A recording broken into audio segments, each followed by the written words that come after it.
फणसाची भाजी तर आपण कायमच बनवतो. पण तुम्ही फणसाची कुरकुरीत भजी कधी बनवली आहे? नसतील बनवली तर ही रेसिपी एकदा नक्की ट्राय करा. काय करायचं? फणसाची कुयरी घेतलेली आहे.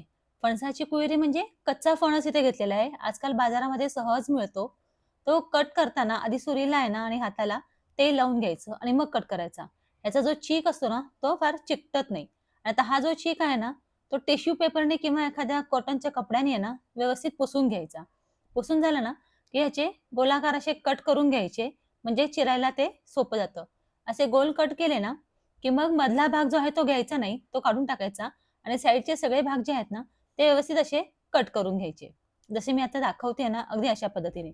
असे कट करून घेतल्यानंतर आहे ना, मग साइडचे जे काटे आहेत ना, ते काढायला एकदम सोपं पडतं. हे बघा, इझिली हे निघतात. हे अशा पद्धतीने सगळ्या ह्याचे काटे काढून घ्यायचे आणि असे पीसेसमध्ये तुकडे करून घ्यायचे. सगळ्या फणसाचे सेम असेच तुकडे करून घ्यायचे. म्हणजे आपल्याला ह्याची भजी तयार करायची आहे त्यामुळे. आता हे तुकडे करून झाल्यानंतर हे तुकडे बुडतील एवढं पाणी ह्याच्यामध्ये घालायचं आणि साधारण 2 ते 3 चमचे म्हणजे जरा जास्तच मीठ घालून घ्यायचं. मीठ घालून झाल्यानंतर गॅस पेटवून हे गॅसवरती ठेवून द्यायचं. म्हणजे आपल्याला साधारण एक 10 मिनिटं मोठ्या गॅसवरती हे शिजू द्यायचंय. साधारण 80% तरी हा फणस शिजला पाहिजे. हे बघा इथे शिजून तयार झालेला आहे. आता हा निथळत ठेवायचा चाळणीमध्ये आणि तोपर्यंत आपण बाकीची तयारी करून घेऊयात.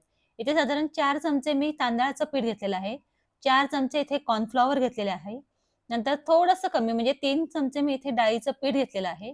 अर्धा चमचा हळद, 1 मोठा चमचा इथे लाल तिखट घेतलेला आहे आणि आलं, लसूण आणि कोथिंबिरीचाही पेस्ट टाकलेली आहे. याच्यामध्ये मिरची घातलेली नाहीये.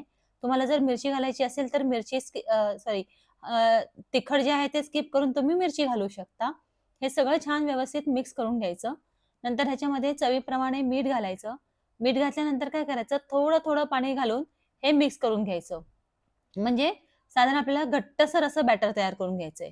हे बघा, अशा पद्धतीने साधारण हे बॅटर आपलं तयार झालं पाहिजे.